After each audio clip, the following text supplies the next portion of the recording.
पथ लगी थी। राधे कृष्ण दोस्तों, आपने देखा पहले वीडियो में मैंने अपने मम्मी पापा को लेके जगन्नाथ मंदिर गई थी।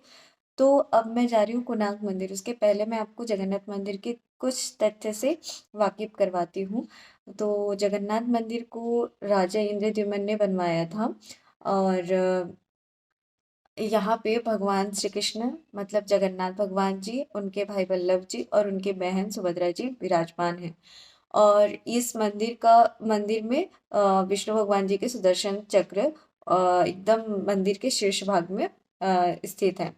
तो कहते हैं कि मंदिर के जो सुदर्शन चक्र को आप उस एरिया में मतलब पूरी में किसी भी डायरेक्शन से देखें तो आपको ऐसा लगेगा कि आप उस चक्र को उसके सीधे भाग से देख रहे हैं। और वो चक्र का कलर नीला है। तो ये वही नीला चक्र है और ये ध्वज को बदलने के लिए जा रहे हैं। डेली ध्वज चेंज होता है मंदिर का। और जो मंदिर का जो ध्वज होता है वो जो हवा का जो डायरेक्शन रहता है उसके ऑपोजिट होता है मतलब। तो अब हम आते हैं भोग के बारे में बताने के लिए। तो जो भोग होता है वो ऐसा कहते हैं कि भोग को बनाने के लिए 500 पांडा होते हैं और 300 या 400 सहकर्मी होते हैं। और उनका जो सब्जी वगैरह काटते हैं प्रसाद बनाने के लिए, भोग बनाने के लिए, उसको वो भी मिट्टी के हांडी में रखा जाता है। और जो भोग बनता है, आपको एक मस्त सा चीज़ बता रही हूँ कि भोग को 7 हांडी को एक के ऊपर एक रखा जाता है चूल्हे के ऊपर। ठीक है। तो सबसे पहला एकदम ऊपर में जो हांडी रहता है वो सबसे पहले पकता है। यहाँ का सबसे अनोखा चीज़, क्योंकि जो नीचे रहेगा चूल्हा के ऊपर रहेगा पहले, वही तो पहले बनना चाहिए। पर जो सबसे ऊपर रहता है 7 हांडी में से सबसे ऊपर जो रहता है वही सबसे पहले पकता है। तो ये है। और कहते हैं कि मंदिर का जो शीर्ष भाग है उसकी परछाई आपको कभी कभी नहीं दिखेगी, ऐसे कहा जाता है। तो ये सारी चीज़ें हैं। और प्रसाद, वहाँ पे 2 कुएँ हैं जहाँ पे प्रसाद बनता है। वहाँ 2 कुएँ हैं, वहाँ से रस्सी से पानी निकाला जाता है। और भोजन के लिए वहीं के पांडा लोग ही काम करते हैं। सब्जी काटना बनाना सब कुछ वही पांडा बनाते हैं। 56 प्रकार के भोग बनते हैं। बहुत बहुत बहुत स्वादिष्ट होता है। और कभी भी प्रसाद की कमी नहीं होती है। और यहाँ पे बहुत बहुत लाखों हजारों लोग आते हैं और सब प्रसाद का आनंद लेते हैं। तो आप जब भी कभी आइएगा प्रसाद जरूर खाइएगा। और वहाँ के पांडा लोगों से, जो पांडा पंडित को पांडा बोला जाता है, उनसे आप वहाँ की स्टोरी सुनिएगा। वहाँ का क्या क्या चीज़ें क्या नहीं है वो आपको बहुत अच्छे से बताएंगे और आपको बहुत अच्छा लगेगा। Thank you.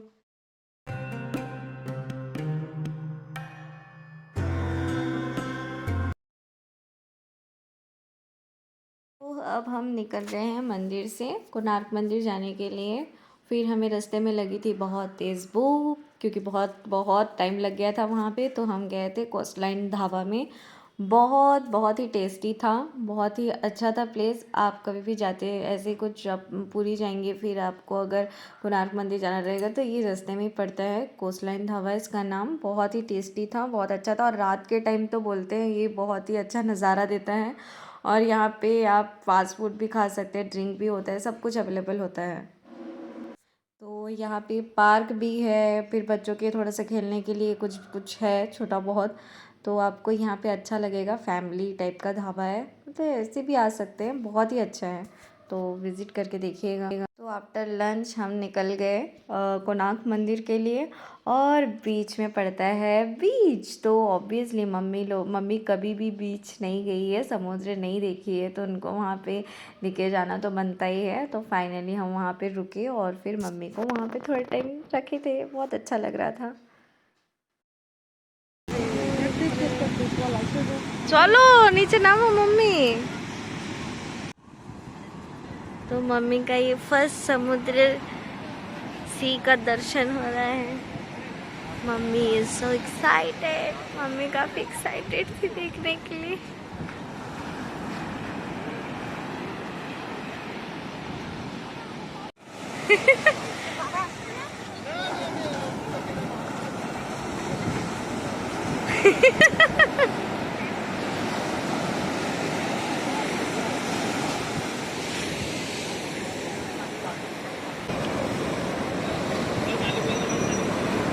बीच साइड में काफ़ी शॉप्स भी थे।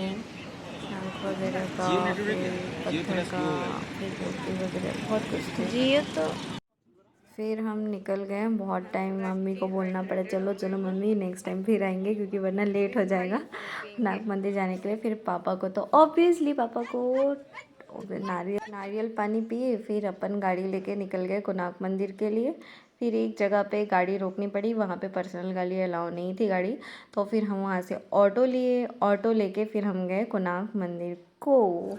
तो फिर ये देखिए हम पहुँच गए कोणार्क मंदिर के यहाँ पे, और मेरे पतिदेव गए हैं टोकन लेने के लिए, क्योंकि आपको यहाँ पे घुसना है, गवर्नमेंट का प्लेस है, तो आपको टोकन लेना पड़ेगा। फिर टोकन लेके हम अंदर के लिए चल पड़े हैं, तो आप हमारे साथ भी आइए और देखिए। यहाँ पे घुसने के लिए हमें पर पर्सन 40 रुपये देना पड़ा। भाई सेंट्रल गवर्नमेंट को पैसा तो देना पड़ेगा देखने के लिए, है ना। तो फिर चलिए, तो ये है मंदिर का नज़ारा, आप देख सकते हैं। तो मैं आपको मंदिर के बारे में कुछ चीज़ें बता देती हूँ, ठीक है। ये मंदिर चंद्रभागा बीच के पास में है। अभी जहाँ पे मैं मम्मी को लेके गई थी वो चंद्रभागा बीच था, ठीक है। तो सूर्य कोणार्क मंदिर को ईसा पूर्व 1250 में पूर्व गंगा राज नरसिंह देव के द्वारा उनके राज्यकाल में निर्माण किया गया था। और ये जो मंदिर है ना, ये पूर्व पश्चिम दिशा में है, ठीक है। और जब ये सूरज की किरणें निकलती है जब, तो इस टाइम जब सूरज उगता है उस टाइम इस मंदिर को देखना बहुत सुंदर दिखता है, ऐसे कहा जाता है। और ये इस मंदिर का निर्माण एक रथ की तरह किया गया है। पूरा देखने से लगता है कि एक रथ है जिसमें 12 पहिए लगे हुए हैं और 7 घोड़े इस रथ को खींच रहे हैं, ऐसे आपको लगेगा। फ़िलहाल अभी तो काफ़ी चीज़ें टूट फूट गई है, बहुत पुरानी है इसलिए। और यहाँ का मंदिर का दरवाज़ा भी अभी बंद है, बंद कर दिया गया है रेत बालू पत्थर वगैरह से, तो अभी तो काफ़ी बंद है। उसका भी बहुत कहानियाँ हैं, तो मुझे पता नहीं है। आप कभी जाएंगे तो वहाँ के गाइड से पूछ सकते हैं, और वहाँ आपको काफ़ी नॉलेज मिल जाएगा उनसे। यहाँ पे आपको इतनी बारीकी वाली काम नज़र आएंगी ना, कितने अच्छे से काम किया गया है। और उस हर चीज़ का जो दीवारों पे जो मूर्तियाँ डिज़ाइन वगैरह चित्रकारिता किया गया है, उसका हर एक चीज़ का एक मीनिंग है, कहते हैं। और आप जब भी कभी जाएंगे और आपको सबके बारे में जानना रहेगा, तो आप प्लीज़ गाइड ले लीजिएगा। वहाँ पे उनको सारी चीज़ें पता है, तो आपको ज़्यादा अच्छा नॉलेज मिल जाएगा और आपको बहुत अच्छा लगेगा कि हाँ ये सब चीज़ का ये भी मतलब है, इसका ये मीनिंग है।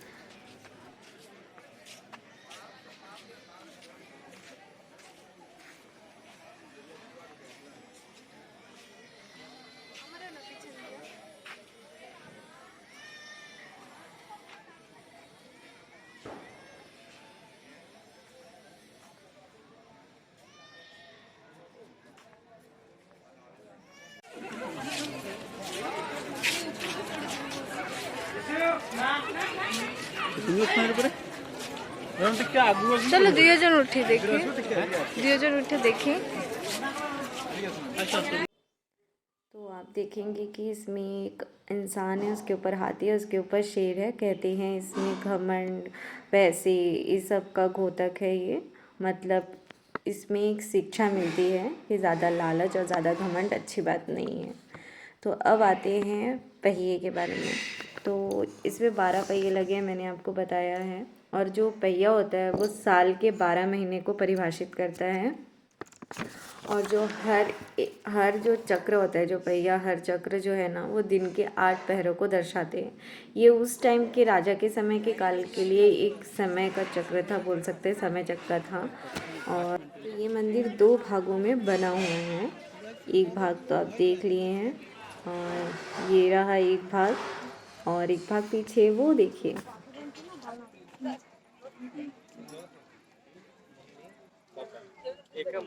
খালি ঘুরে যাবে দাদা, কিছু বুঝা যাবে বাবু?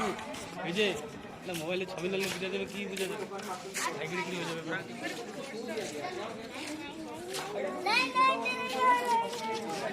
अरे इम्पोर्टेंट मंच मंच कल्चर्स में गया टिक्कावाड़ा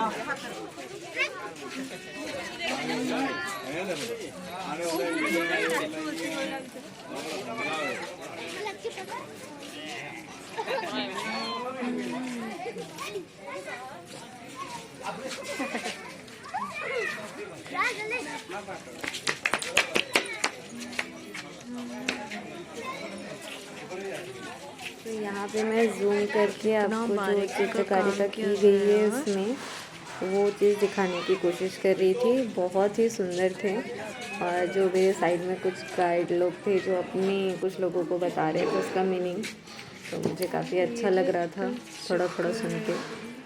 उसकी नीचे से हाथी कैसा चल रहा है।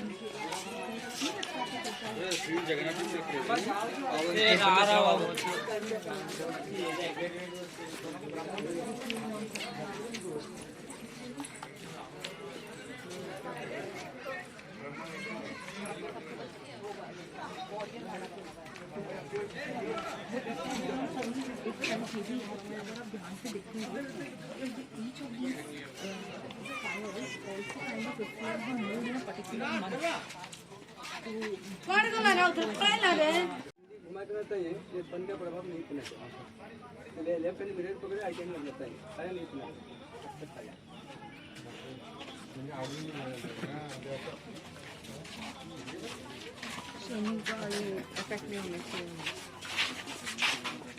सबरे तुम्हारे रामायण स्टोरी माता पिता अंधा हो गया एक दाई पिक्चर बनने की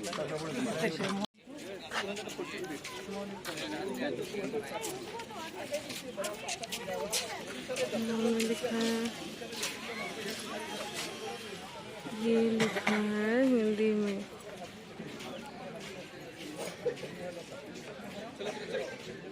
चलो चलो चलो चलो